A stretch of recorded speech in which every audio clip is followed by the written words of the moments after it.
দেখুন, রমাদান মাসে বান্দার জন্য ক্ষমার সুসংবাদ আছে, কিন্তু তাকে কিছু আমল করতে হবে কিছু শর্ত সাপেক্ষে, উন্মুক্তভাবে না। যদি শর্ত সাপেক্ষে একজন বান্দা আর বান্দি আমল করতে পারে, তাহলে ওই ব্যক্তির জন্য পাপ ক্ষমা হবে এবং জান্নাতে তার জন্য রাইয়ান নামক দরজার ব্যবস্থা হবে। আর যদি শর্ত সে পূরণ করতে ব্যর্থ হয়, গুনাহও ক্ষমা পাবে না, আর রাইয়ান নামক জান্নাতেও সে প্রবেশ করতে পারবে না। শর্তগুলো কি আমি বানাইছি না? স্পষ্টই হাদিসে উল্লেখ করা আছে। দেখুন, সহিহ বুখারী হাদিস নম্বর 2014, আবু হুরায়রা রাদিয়াল্লাহু আনহু বলেন, ক্বালা রাসূলুল্লাহ সাল্লাল্লাহু আলাইহি ওয়াসাল্লাম, আল্লাহ রাসূল সাল্লাল্লাহু আলাইহি ওয়াসাল্লাম বলেছেন, মান সামা রমাদান, যেই ব্যক্তি রমজান মাসের রোজা রাখে, ঈমানান, ঈমানের সাথে, এই দেন একটা শর্ত, ওয়াহতিসাবান, ইহতিসাব মানে নেকির আশায়, এই দুইটা শর্ত, গুফিরা লাহু মা তাকদ্দামা মিন যামবিহি, ওই ব্যক্তিরই পূর্ববর্তী পাপগুলো ক্ষমা করে দেওয়া হয়। সুবহানাল্লাহ। একেবারে একই শব্দের হাদিস লাইলাতুল কদরের ক্ষেত্রে, একই শব্দের হাদিস তারাবিহের ক্ষেত্রে। তারাবির নামাজ, লাইলাতুল কদরের নামাজ, যে ব্যক্তি ঈমানের সাথে নেকির আশায় করবে তার পাপ ক্ষমা হবে। তাহলে দেখেন যে শুধুমাত্র রোজা রাখলে পাপ ক্ষমা পাওয়া যাবে না, তারাবির নামাজ পড়লেই পাপ ক্ষমা পাওয়া যাবে না, লাইলাতুল কদরের নামাজ পড়লেই পাপ ক্ষমা পাওয়া যাবে না। শর্ত কি? ঈমান থাকতে হবে। শর্ত কি? নেকির আশায় করতে হবে। তো আমরা তো আসলে রোজা রাখি, ইফতার করি, সাহারি খাই, তারাবির নামাজ পড়ি, কিন্তু আমার ঈমান ঠিক আছে কিনা এই প্রশ্ন আমরা নিজেকে কয়জনে করি না। আমরা এই আমলগুলো করি, এটা কি সামাজিক রীতি রেওয়াজ অনুযায়ী করি? আমার দাড়ি পেকে গেছে, এক পা কবরে চলে যাওয়ার মতো অবস্থা, আমি নাতি আমাকে দাদা বলে ডাকে, এই অবস্থায় যদি আমি রোজা না রাখি মানুষ আমাকে কি মন্তব্য করবে, এই চিন্তা। আর এই ধান্দায়কে রোজা রাখি না আল্লাহর সন্তুষ্টির জন্য রাখি, এই চিন্তা কিন্তু আমরা অনেকেই করি না।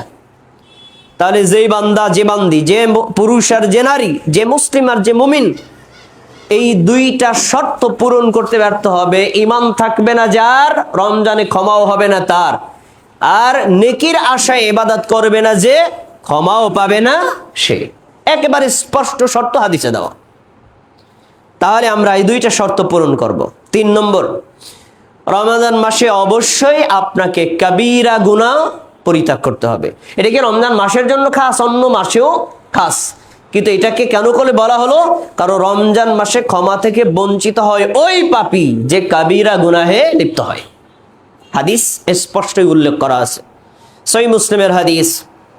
আবু হুরায়রা রাদিয়াল্লাহু আনহু বলেন, রাসূলুল্লাহ সাল্লাল্লাহু আলাইহি ওয়াসাল্লাম বলেছেন, আস-সালাওয়াতুল খামস ওয়াল জুমআতু ইলাল জুমআ ওয়া রামাদানু ইলা রামাদান মুকাফফিরাতুম মা বাইনাহুন্না। 5 ওয়াক্ত নামাজ আদায় করলে মধ্যবর্তী সময়ের পাপ ক্ষমা করা হয়। দুই জুমার সালাত আদায় করলে মধ্যবর্তী 1 সপ্তাহের পাপ ক্ষমা করা হয়। আর 2 রমজান মাসের সিয়াম রাখলে 1 বছরের পাপ ক্ষমা করা হয়। বলুন সুবহানাল্লাহ।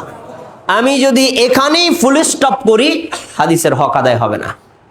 পরে গুরুত্বপূর্ণ একটা শর্ত দেওয়া আছে, ইযা জাতানাবাল কাবাইর, 5 ওয়াক্ত নামাজ পড়ে ক্ষমা পাবে সে, কাবীরা গুনাহ বর্জন করবে যে।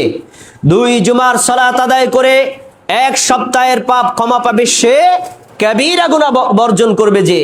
2 রমজানের রোজা রাখে ক্ষমা পাবে সে, কাবীরা গুনাহ ত্যাগ করবে যে। এখন যদি ঘুরায় বলি, যদি কাবীরা গুনাহ ত্যাগ না করে ক্ষমা পাবে না, একেবারে স্পষ্ট। তাহলে বোঝা যাচ্ছে রমজান মাসে কোনো বান্দা, কোনো বান্দি যদি নিজের পাপ ক্ষমা পেতে চায়, তাকে যাবতীয় কাবীরা গুনাহ পরিত্যাগ করতে হবে।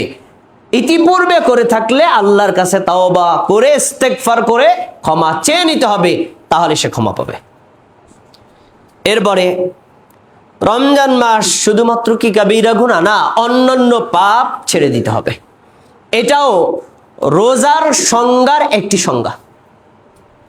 রোজার সংজ্ঞায় যেমন আপনি পানাহার বর্জন করবেন, স্ত্রী সহবাস বর্জন করবেন, এটা যেমন সংজ্ঞা, পাপ পরিত্যাগ করা এটাও রোজার সংজ্ঞা। কোথায় আছে? তাও হাদিস আছে। আবু হুরায়রা রাদিয়াল্লাহু আনহু বলেন, নবী সাল্লাল্লাহু আলাইহি ওয়াসাল্লাম বলেছেন, মাল্লাম ইয়াদা কাওলা যুর ওয়াল আমালা বিহি ফালাইসা লিল্লাহি হাজাতুন আইয়াদা তাআমাহু ওয়া শারাবাহু ওয়া শাহওয়াতাহু। যে বান্দা আর যে বান্দি রমজান মাসে রোজা রেখেও অনর্থক কথা, মিথ্যা পাপ অথবা গুনার কাজ, অশ্লীল কাজ এগুলো বর্জন করতে পারলো না, ওই লোকটা না খেয়ে থাকা আল্লাহর কোনো দরকার নাই। ওই লোকটা পানি পান বর্জন করার আল্লাহর কোনো প্রয়োজন নাই। ওই লোকটার স্ত্রী সহবাস বর্জন করে রোজা রাখার আল্লাহর কোনো দরকার নেই। হাদিস। তাহলে বোঝা গেল, এক লোক দিনের বেলায় পানি পান করে না, খাবার খায় না, স্ত্রী সহবাস করে না, এই তিনটা বর্জন করে রোজা রেখেছে, অন্য পাপ করে, এই পাপরত অবস্থায় রোজা রেখে আল্লাহর কাছে কোনো ভ্যালু নাই। তাহলে আমরা রোজার আরেকটা সংজ্ঞা এখান থেকে নিয়ে আসতে পারি, রোজা বান্দাকে যাবতীয় পাপ থেকে বর্জন শিক্ষা দেবে। এই শিক্ষা পাবে যে সেই ব্যক্তি রমজান মাসে রোজার মাধ্যমে নিজের ছোট ছোট পাপ গুনাহ ক্ষমা আল্লাহ থেকে নিয়ে নিতে পারবে। তাহলে আমরা রমজানের মাধ্যমে যদি আল্লাহর পক্ষ থেকে ক্ষমা নিতে চাই, আমাদের কবিরা গুনাহকে বর্জন করতে হবে। আল্লাহ তাবারাকা ওয়া তাআলা এই যে 9টা রোজা আমরা রেখেছি আর বাকি যে কয়টা দিন আমরা রোজা রাখবো, প্রত্যেকটা দিনে এই বড় গুনাহ, এই কবিরা গুনাহ যেগুলোর মাধ্যমে আমরা সাধারণ ক্ষমা থেকে বঞ্চিত হচ্ছি, এই বড় বড় গুনাহ থেকে বিরত থাকার তৌফিক দান করুন। সবাই বলি আমিন।